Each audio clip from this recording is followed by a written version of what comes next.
Welcome back to Mastering MHA MBA and Chapter 12.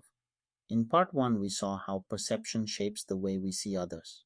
Now, in Part 2, we turn to personality, the enduring set of traits that make you uniquely you, and how those traits show up and sometimes stress us out at work.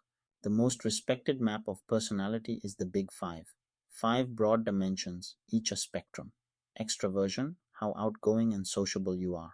Agreeableness, how warm and cooperative. Conscientiousness, how organized and dependable.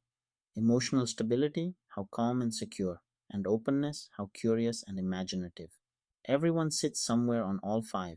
Of the 5, conscientiousness is the quiet superstar, the strongest personality predictor of job performance across almost every role. So if you are wondering which trait to strengthen, being organized, reliable, and follow-through oriented pays off just about everywhere. You have probably met another framework, the Myers-Briggs Type Indicator, or MBTI. It sorts people on 4 either-or preferences: extraversion or introversion, where you get energy; sensing or intuition, details or big picture; thinking or feeling, logic or values; and judging or perceiving, structure or spontaneity.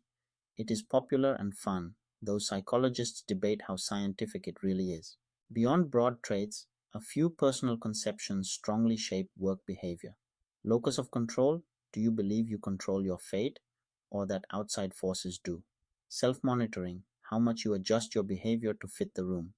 Authoritarianism and Machiavellianism: how you relate to power and manipulation. These quietly drive how people act as employees and leaders. One trait deserves a warning label: narcissism. Narcissistic personalities are self-involved, arrogant, and carry a sense of entitlement and a hunger for admiration. A little confidence is healthy, but unchecked narcissism, especially in a leader, damages teams and distorts decisions.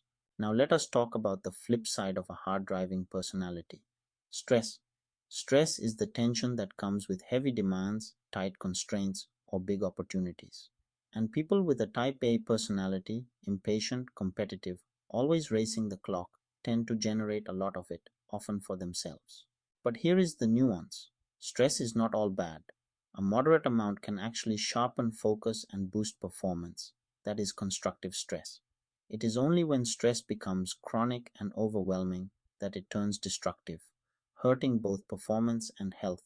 The goal is not zero stress, it is the right amount. Here is where this gets very current, and it is alarming. Work stress has become an epidemic. In Gallup's 2025 data, about 49% of workers in the US and Canada report feeling stress every single day, and roughly 41% of employees worldwide say they feel a lot of stress. Reports suggest over 80% of employees are now at risk of burnout. Managing stress is no longer a personal luxury, it is an organizational necessity. Let us recap Part 2. Personality is best mapped by the Big Five, with conscientiousness the top performance predictor. The MBTI offers a popular 4-preference sort. Personal conceptions like locus of control shape work behavior. Narcissism is the trait to watch. And stress, especially for type A people, can be constructive in small doses but destructive in large ones. This builds on our chapter notes from Schermerhorn and Bachrach's Exploring Management, 7th edition, on personality and individual differences, updated with 2025 data on workplace stress and burnout. We understand personality and stress. In Part 3, we look at the day-to-day forces that steer behavior most directly: your attitudes, emotions, and moods. If this is helping, subscribe and we will see you there.